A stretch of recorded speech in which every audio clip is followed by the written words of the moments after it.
All right, so we all noticed for quite a while now that Bill Maher has been flirting more and more and more with the right. I think he sort of fancies himself an enlightened centrist, right? It's this idea of like, who, me, bro? No big deal. I'm above the fray. I don't believe in what these left-wingers say. I don't believe in what these right-wingers say, bro. I'm like more intellectual and above it all, and like I'm too complicated and complex and intelligent for you to like pigeonhole on one side or the other. I find it so funny, this posturing, because it's like, you're not special. You're not special. Enlightened centrist is also its own sort of like group. And there are all people who jack each other off and say the same things all day and, you know, act like we've got it all figured out. So it's not like they posture themselves as like anti-tribalist, but like they're just as tribalist as anybody else. And 10 times more smug, right? At least with a left-winger or a right-winger, what you see is what you get. And they're like, yeah, this is what I believe. With the enlightened centrists, it's like there's an added element of like, me, bro? I figured it out in a way that like you haven't and stuff. So like, respect me, bro.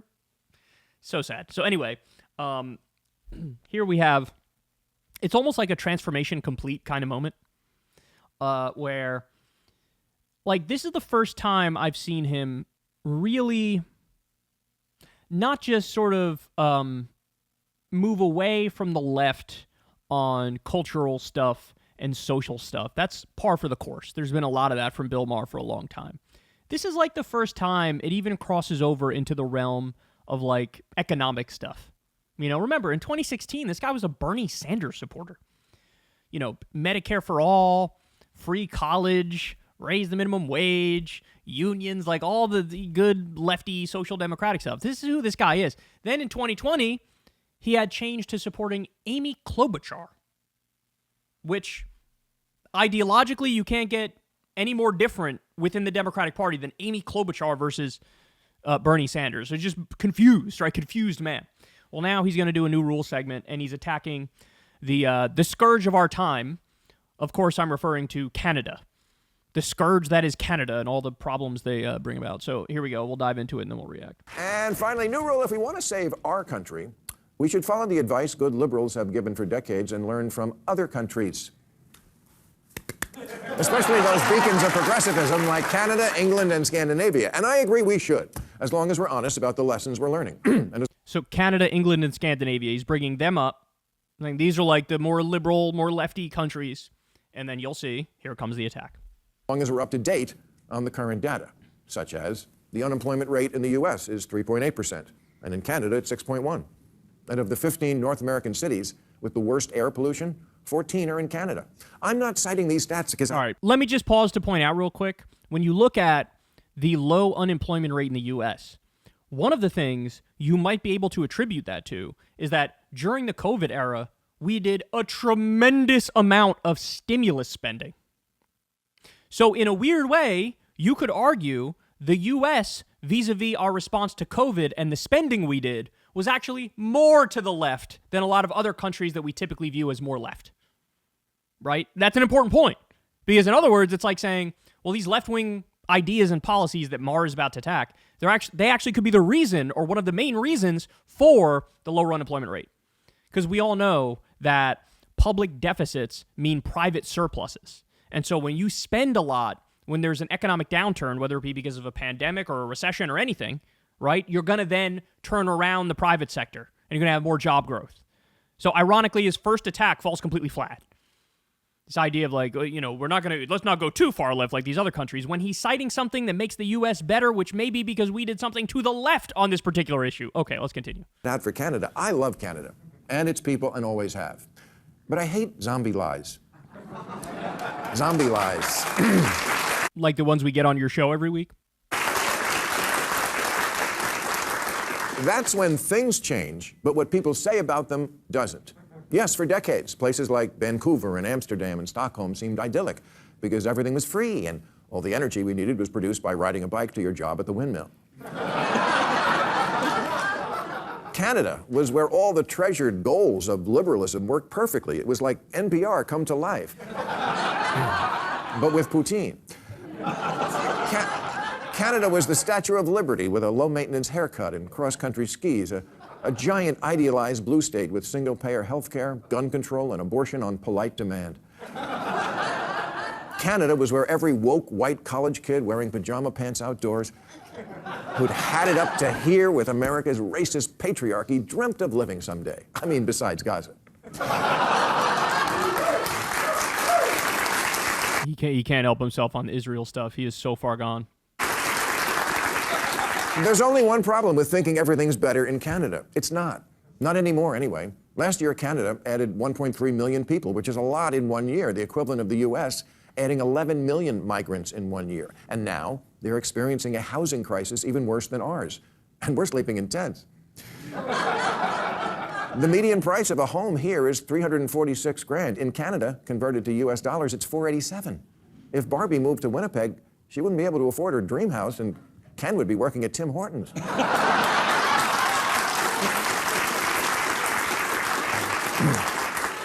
And because of mortgage debt, Canada has the highest debt-to-GDP ratio of any G7 nation. I don't know what that means, but it sounds bad.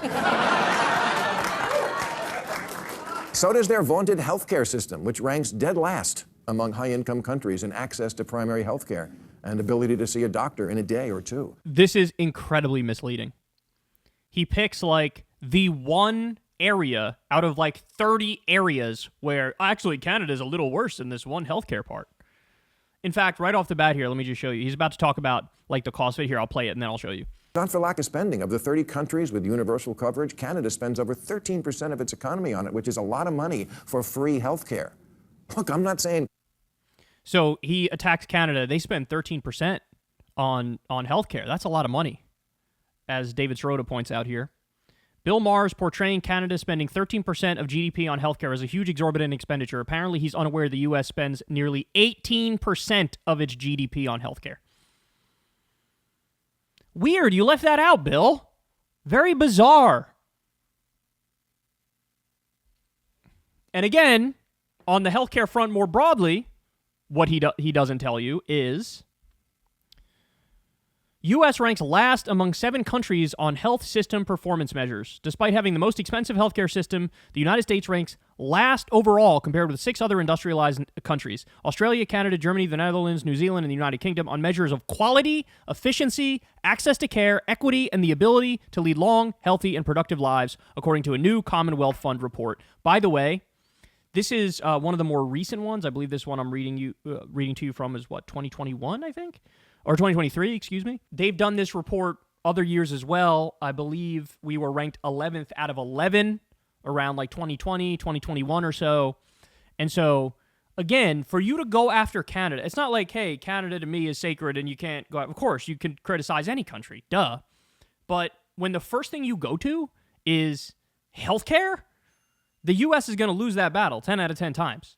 So, again, what he's doing here is he's trying to cherry pick one area where, like, they might be better in this particular area and say, see, that's the end-all, be-all.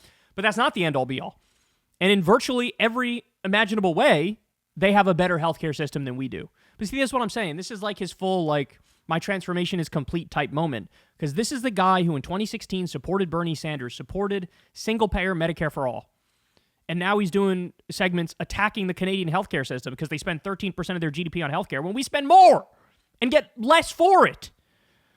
Oh, my God. All right, let's continue. Canada still isn't a great country. It is, but those aren't paradise numbers. If Canada was an apartment, the lead feature might be America adjacent.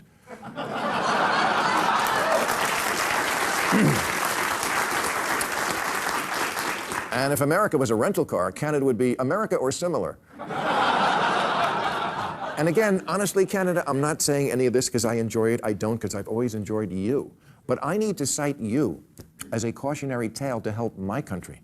And the moral of that tale is, yes, you can move too far left. Remember who he cited at the beginning. He said Canada, the UK, Scandinavia. And these are cautionary tales of what happens when you go too far left. This is what his argument is. This is what his argument is. They're too far left, those countries. Here's the World Happiness Report. This shows how people in these various countries self-report their happiness. Very simple, like, hey, how happy are you living in this country, right? Number 1, Finland. Number 2, Denmark. Number 3, Iceland. Number 4, Israel. Jesus. Number 5, Netherlands. Netherlands. Number 6, Sweden. Number 7, Norway. Number 8, Switzerland. Number 9, Luxembourg. Number 10, New Zealand. Those are the 10 happiest countries, according to the World Happiness Report. What do most of these countries have in common? The top 3, for example, are social democracies. The top 3 are undeniably to the left of us. But Bill Maher would rather you not be happier and smugly act superior anyway. That's what his position is. You wind up pushing the people in the middle to the right. At its worst, Canada is what America... It's this old argument of, look, you got to go to the right because if you don't, then everybody else is going to go to the right. So you got to stop them from going to the right by you going to the right. But just go to the right a little less than all the way to the right. This guy's lost his fucking mind, man. It's so insufferable. Voters think happens when there's no one putting a check on extreme wokeness. Like the saga wokeness? Of Canadians. How did wokeness get in here? He was going, economy, housing market, healthcare, and then boom, we get wokeness. Bill, I'm sorry, you missed the peak wokeness craze. It was 2 years ago. It was 3 years ago.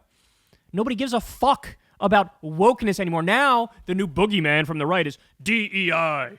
Diversity, equity, and inclusion. When you see a black pilot, be afraid and shit yourself because maybe they didn't have to take any tests in order to get that position. DEI is the devil. This is the new thing. Come on, keep up, dog. Keep up. I know you're old. I know you lost a step or two, but keep up with the new boogeyman, right? With wokeness. Do you guys remember they did a poll during the middle of the Republican primary on wokeness? And come to find out, most people are like, what does that mean? I don't know what wokeness is. What is this word you speak of? And why are you saying it so much? So what happened? The 2 candidates on the Republican side that were running campaigns all in on being anti-woke, Ron DeSantis and Vivek Ramaswamy, dropped it immediately. They were like, okay, this isn't working. This isn't landing. Nobody even knows what the fuck we're saying. So now we're not going to bring up wokeness anymore. That's how serious and real and big of an issue this is.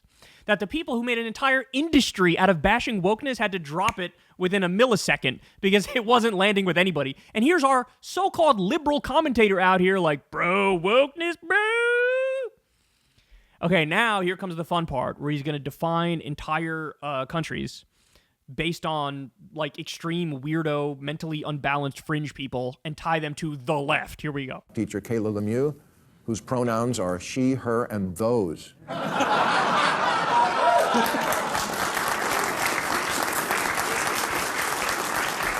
Kayla is now back to being a guy named Kerry, but 2 years ago when they showed up to teach children, the progressive high school they taught at said that they, the school, not the person. Really, you couldn't have found another word. We were using that one. Anyway, okay. They were committed to a safe environment for gender expression. Safe for who? What about the children? What? Quick point. This is an argument Bill Maher used to mock. What about the kids? What about the children? His response would always be, look, some things are just in the realm of for adults. Alcohol, weed, drugs, porn, et cetera, et cetera, et cetera. Now, look, I'll grant him that in this instance, it's different, right? I don't think I would want some weirdo with colossal fake titties teaching my kids, to be fair, right? But understand what he's doing here. He's saying, let's go to this fucking, severe bipolar schizophrenic weirdo who clearly has big issues, who decided to put on some massive fake tits and go to a school. This is a representative of wokeness. Wokeness represents the left. Now I will use this as a bridge to just basically sever my ties with the left. So this is what happens when you go too far left. So as a direct result, it's the anti-wokeness pipeline, right? He started to go down it. He's all the way down. And now that dragged him to also now say, man, the economic stuff going on in these left-wing countries also is crazy, isn't it? Look at that healthcare. Look at how bad that is. And so he's a victim of that sort of right-wing pipeline where you start with low-hanging fruit. You look at some freak show like this and you're like, you're obviously mentally unbalanced and shouldn't be in front of kids, right? But you pretend like, oh, this is like the cornerstone of left-wing politics. This person is an icon. This person represents the left. This is what the left wants. The woke just want everybody to wear massive fake titties in front of children all day. Like, it's a total straw man, right? Total straw man. Say this represents the left, and then boom, that opens the door to now he's saying, I don't know, man, universal healthcare, maybe not a good idea. So, absolutely, positively, completely insufferable. The fact of the matter is, whatever Bill Maher wants to say, they have better healthcare systems. They have better education systems. They have higher wages. People self-report being happier, right? All those things are true. But because he got really uncomfortable seeing some weirdo with massive fake titties on and tied that to the left, now all of a sudden he's no longer a guy of the left. Now he's, again, I think you could have the debate now, guys, and in fact, go ahead and have it in the comment section, right? Is he going to continue down the path of, like, I'm the enlightened centrist, where I think he hates Trump? I don't think he's ever going to abandon that.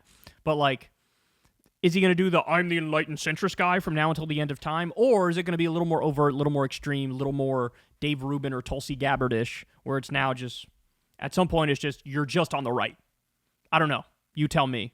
But this is certainly an indication of, like, he might be going even further than just the enlightened centrist stuff.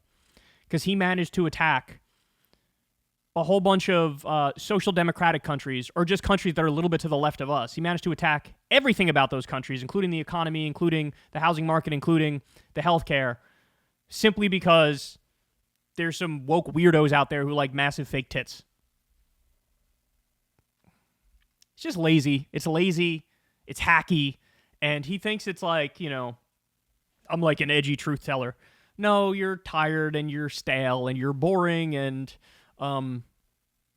you're definitely intellectually lacking. Hey, y'all, do me a favor and like and subscribe. It helps out big time in the algorithm. Click the bell as well for notifications when videos drop, and watch that video on screen right now.